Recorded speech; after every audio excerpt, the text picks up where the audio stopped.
Hello दोस्तों, कैसे हो आप सभी। स्वागत है आप सभी का आपके अपने चैनल शिक्षा अकेडमी पर। दोस्तों, आज का ये वीडियो क्लास 10 विज्ञान 2024 बोर्ड वालों के लिए सबसे ज्यादा महत्वपूर्ण होने वाला है, क्योंकि आज के वीडियो में हम विज्ञान के 1 नंबर वाले सभी महत्वपूर्ण प्रश्नों को देखने वाले हैं। क्योंकि आज के इस वीडियो में हम देखने वाले हैं महत्वपूर्ण बहुविकल्पीय प्रश्न, ऑब्जेक्टिव क्वेश्चन, रिक्त स्थान, फिल इन द ब्लैंक्स और सही जोड़ी, मैच कॉलम, ये सभी के सभी यहाँ से आपके 15 नंबर वर्ष होंगे फ्रेंड्स, जो कि आपके बोर्ड परीक्षा में 100% पक्का आएगा। तो बने रहें वीडियो के अंत तक, और वीडियो आपको पसंद आए तो वीडियो को लाइक और अपने दोस्तों में भी शेयर करें और चैनल को सब्सक्राइब करके बेल आइकन को प्रेस कर ले फ्रेंड्स, इसी तरीके के वीडियोस पाने के लिए। तो आइए आज के इस वीडियो को करते हैं स्टार्ट। तो हमें प्रश्न 1 दिया है, खंड अ, सही विकल्प चुनकर लिखिए, अर्थात ऑब्जेक्टिव क्वेश्चन। तो हमें ऑब्जेक्टिव में पहला प्रश्न दिया है, ओम के नियम के अनुसार किसी चालक तार के लिए भी तथा आई के बीच संबंध है। तो ओम के नियम के अनुसार भी तथा आई में कैसा संबंध है। तो ऑप्शन ए में हमें दिया है एक अनियत अनुपात में, या ऑप्शन बी में यह एक नियत अनुपात है, या ऑप्शन सी दिया गया है कभी अनियत तो कभी नियत, और ऑप्शन डी में दिया गया है इनमें से कोई नहीं। तो ओम के नियम के अनुसार भी तथा आई के बीच क्या संबंध है फ्रेंड्स। तो इसका राइट आंसर हो जाएगा ऑप्शन बी, एक नियत अनुपात। क्योंकि ओम का नियम क्या बतलाता है, क्योंकि ओम का नियम हमें बतलाता है कि अगर किसी चालक तार के इन दोनों सिरों पर विभवांतर लगाएं तो इसमें प्रवाहित धारा आई के अनुत्क्रमानुपाती होता है, यानी कि डायरेक्ट प्रोपोर्शनल होता है फ्रेंड, यानी कि भी अनुत्क्रमानुपाती होता है आई के। अर्थात अगर हम इस चालक तार में वोल्टेज जो भी है उसको बढ़ाएंगे तो उसमें धारा भी बढ़ेगा फ्रेंड, या फिर हम धारा को बढ़ाएंगे तो वोल्टेज बढ़ेगा, यानी कि इसे को कहते हैं डायरेक्ट प्रोपोर्शनल। ठीक है, तो ओम के नियम के अनुसार क्या होता है, भी तथा आई के बीच संबंध एक नियत अनुपात है। ठीक है, आइए इसी प्रकार नेक्स्ट क्वेश्चन देखते हैं। दूसरा हमें दिया है, रक्त में शर्करा की मात्रा का नियंत्रण करती है। रक्त में शर्करा की मात्रा का नियंत्रण करती है। तो रक्त में शर्करा की मात्रा को कौन नियंत्रण करते हैं। ऑप्शन ए में हमें दिया है पीनियल ग्रंथि, ऑप्शन बी एड्रिनल ग्रंथि, ऑप्शन सी अग्नाशय और ऑप्शन डी पैराथायराइड ग्रंथि। तो रक्त में शर्करा की मात्रा को कौन नियंत्रण करता है। तो इसका राइट आंसर है फ्रेंड्स ऑप्शन सी अग्नाशय। अग्नाशय अग्नाशय ही रक्त में शर्करा की मात्रा को नियंत्रित करता है। अग्नाशय जो कि कौन सा हार्मोन स्रावित करता है, इंसुलिन फ्रेंड, इंसुलिन। अग्नाशय से क्या निकलता है, इंसुलिन हार्मोन, जो रक्त में उपस्थित शर्करा की मात्रा को नियंत्रण करता है। अगर ये इंसुलिन की मात्रा कम हो जाए तो उस व्यक्ति को मधुमेह अर्थात शुगर हो जाता है। ठीक है, तो रक्त में शर्करा की मात्रा को कौन नियंत्रित करता है, अग्नाशय, और अग्नाशय से क्या निकलता है, इंसुलिन हार्मोन फ्रेंड्स। ठीक है, आइए इसी प्रकार नेक्स्ट क्वेश्चन देखते हैं। तीसरा हमें दिया है, हीरे का चमकना उदाहरण है।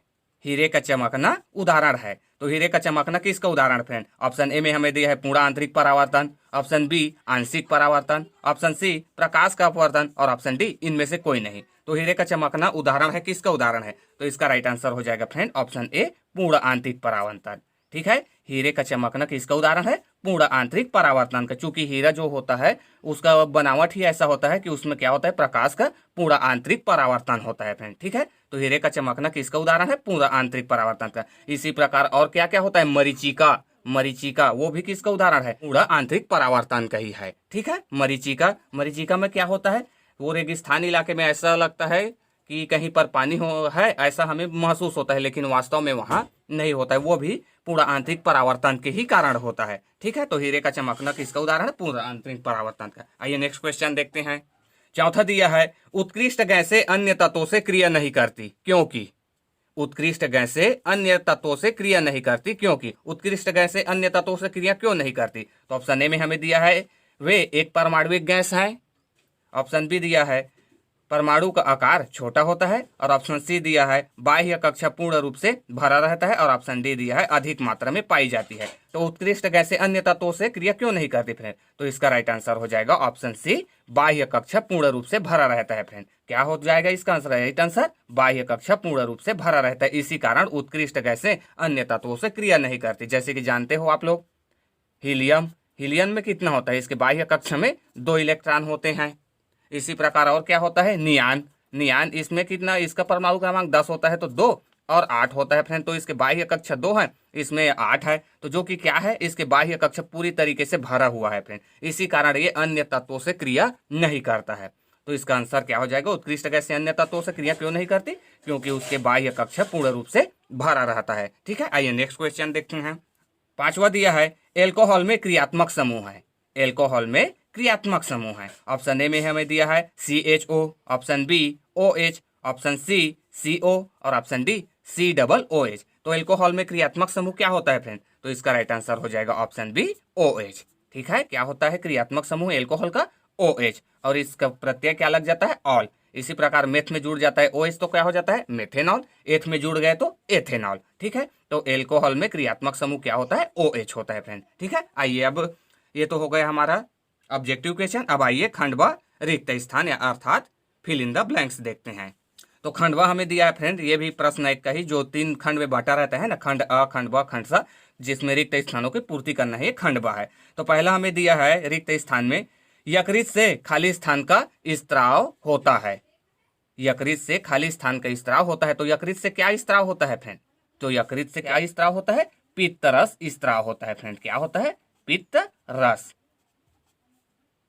यकृत से क्या स्त्राव होता है? पित्त रस। जो क्या करता है? पित्त रस का काम क्या है?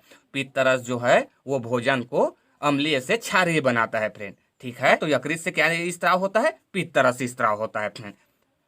दूसरा दिया है हमें आधुनिक आवर्त सारणी में कुल खाली स्थान आवर्त हैं।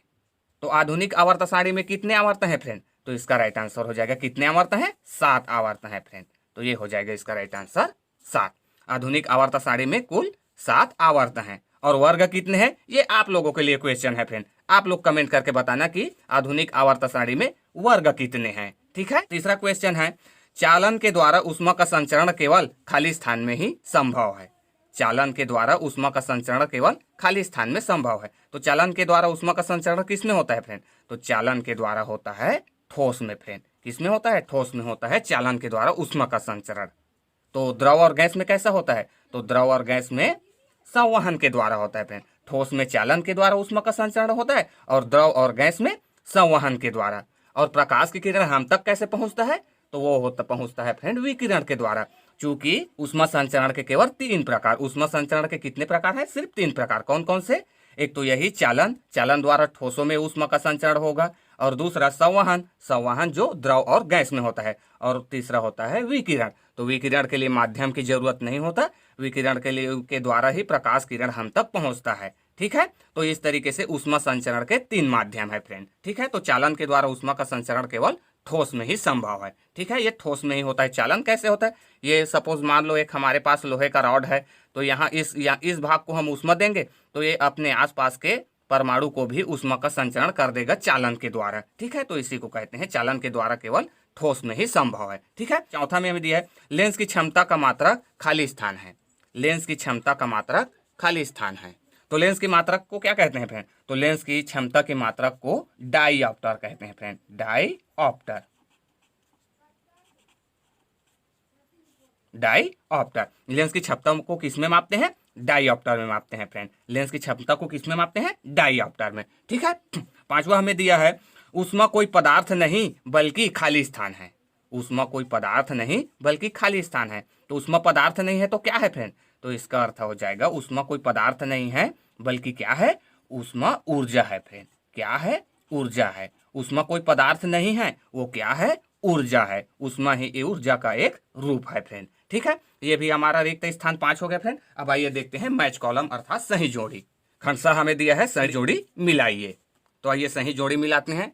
तो हमें पहला दिया है सभी पौधे। इस कॉलम को इस कॉलम से जोड़ना है फ्रेंड। तो हमें पहला में दिया है सभी पौधे। सभी पौधे क्या होते हैं? देखिए हमें इसमें मिलाना है। तो सभी पौधे क्या होते हैं? ऊष्माक्षेपी, मेथेन उत्पादक, गैस्केट, 2 चुंबकीय बरख हैं। तो इसका सही आंसर क्या हो जाएगा? तो सभी पौधे क्या होते हैं? उत्पादक होते हैं फ्रेंड। जितने भी पौधे हैं वो क्या होते हैं? उत्पादक। तो हमारा यहाँ से आंसर क्या हो जाएगा? मैं यहाँ पे आंसर लिख रहा हूँ फ्रेंड, यानी कि पहले का आंसर क्या हो जाएगा? पहले का आंसर हो जाएगा सी फ्रेंड, ये सी। ठीक है, पहले का आंसर क्या हो जाएगा? सभी पौधे क्या होता है? उत्पादक होता है। दूसरा है अभिक्रिया जिसमें ऊष्मा का उत्सर्जन होता है। अभिक्रिया जिसमें ऊष्मा का उत्सर्जन होता है तो उसे क्या कहते हैं? तो इसका राइट आंसर हो जाएगा फ्रेंड, उसे कहते हैं ऊष्माक्षेपी। अर्थात दूसरा का आंसर क्या हो जाएगा? दूसरा का आंसर हो जाएगा फ्रेंड ए। और वैसे भी फ्रेंड अभिक्रिया केवल 2 ही प्रकार के होते हैं, एक या तो फिर वो ऊष्माक्षेपी होगी या ऊष्मा शोषी होगी। चूंकि अभिक्रिया में 2 ही क्रिया होती है फ्रेंड, या तो फिर ऊष्मा बाहर निकलेगी या फिर उस अभिक्रिया को स्वयं ऊष्मा की जरूरत होगी। तो यहाँ पे हमें क्या कहा जा रहा है? अभिक्रिया जिसमें ऊष्मा का उत्सर्जन होता है, यानी कि अभिक्रिया हो रहा है और ऊष्मा भी हमें मिल रहा है, तो उसे क्या कहते हैं? ऊष्माक्षेपी। और ऐसी अभिक्रियाएं जिसमें ऊष्मा का अवशोषण होता है उसे क्या कहते हैं, ऊष्मा शोषी फ्रेंड। ठीक है, तो अभिक्रिया जिसमें ऊष्मा का उत्सर्जन होता है ऊष्मा क्षेपी अभिक्रिया कहते हैं। ठीक है ना, इसके लिए सबसे अच्छा उदाहरण है फ्रेंड चूना, चूना पत्थर। ठीक है ना, जानते हो ना चूना के बारे में तो जानते ही होगे। चूना को जैसे ही आप पानी में डालोगे तो पानी से जैसे ही चूना का क्रिया करते हुए पानी को इतना गर्म कर देता है फ्रेंड, बहुत गर्म हो जाता है पानी। तो इससे का मतलब क्या है भाई, चूना को उसमें हम पानी में डालें तो ऊष्मा उत्पन्न हुआ, तभी तो पानी गर्म हुआ है ना। तो चूना का सूत्र क्या होता है, चूना पत्थर का CaCO3 यानी कि कैल्शियम कार्बोनेट फ्रेंड। तो चूना सबसे अच्छा उदाहरण है ऊष्माक्षेपी अभिक्रिया का, जिसमें ऐसी अभिक्रिया है जिसमें हमें ऊष्मा का उत्सर्जन होता है फ्रेंड। ठीक है, तो ये हो गया। तो दूसरा का आंसर हो जाएगा ए। तीसरा हमें दिया है बायोगैस का मुख्य घटक है। बायोगैस का मुख्य घटक क्या होता है फ्रेंड, तो इसका तो राइट आंसर क्या हो जाएगा, बी, मेथेन फ्रेंड। यानी कि थर्ड का क्या हो जाएगा आंसर, थर्ड का आंसर हो जाएगा, क्या हो जाएगा, बी फ्रेंड। बायोगैस का मुख्य घटक क्या होता है, मेथेन होता है। ठीक है, बायोगैस का मुख्य घटक मेथेन होता है। चौथा हमें दिया है एक दूसरे को कभी नहीं काटती, एक दूसरे को कभी नहीं काटती। तो क्या एक दूसरे को कभी नहीं काटती, तो वो हो जाएगा दो चुंबकीय बल रेखाएं। यानी कि चौथा का आंसर क्या हो जाएगा, चौथा का आंसर हो जाएगा ई फ्रेंड। दो चुंबकीय बल रेखाएं एक दूसरे को कभी नहीं काटती, है ना, दो चुंबकीय बल रेखाएं एक दूसरे को कभी नहीं काटती। तो इसका राइट आंसर हो जाएगा चौथे का ई, दो चुंबकीय बल रेखाएं। और पांचवा दिया गया है, पांचवा है टेफ्लॉन। तो टेफ्लॉन क्या हो जाएगा, टेफ्लॉन गैसकेट में। तो टेफ्लॉन का यूज किस में होता है, गैसकेट में। तो बी का आंसर क्या हो जाएगा, डी हो जाएगा फ्रेंड। तो ये इस तरीके से। तो आपको फ्रेंड्स इसको मैच कॉलम्स को आपके एग्जाम अपने बोर्ड में एक सीध में ही लिखना है। ठीक है, जिसका आंसर रहेगा उसी के सीध में। जैसे कि हम यहाँ पे आंसर को डायरेक्टली लिखें, इसी प्रकार आपको लिखना है। सभी पौधे क्या होते हैं, उत्पादक होते हैं। तो आपको लिखना है सभी पौधे बराबर उत्पादक। ठीक है, तो आपको जिसका सही आंसर है उसी क्रम में आपको लिखना है फ्रेंड। तो ये बात आप हमेशा ध्यान रखना है। ठीक है, नहीं आपको इस तरीके से कट फिट मैच करना है, नहीं वैसा आपको कदापि नहीं करना है। सो आज के वीडियो में बस इतना ही फ्रेंड्स। अगर वीडियो आपको अच्छा लगा हो तो वीडियो को लाइक करें, अपने दोस्तों में भी शेयर करें और चैनल को सब्सक्राइब करके बेल आइकन को प्रेस कर ले फ्रेंड्स, इसी तरीके के वीडियोस पाने के लिए। Thanks for watching.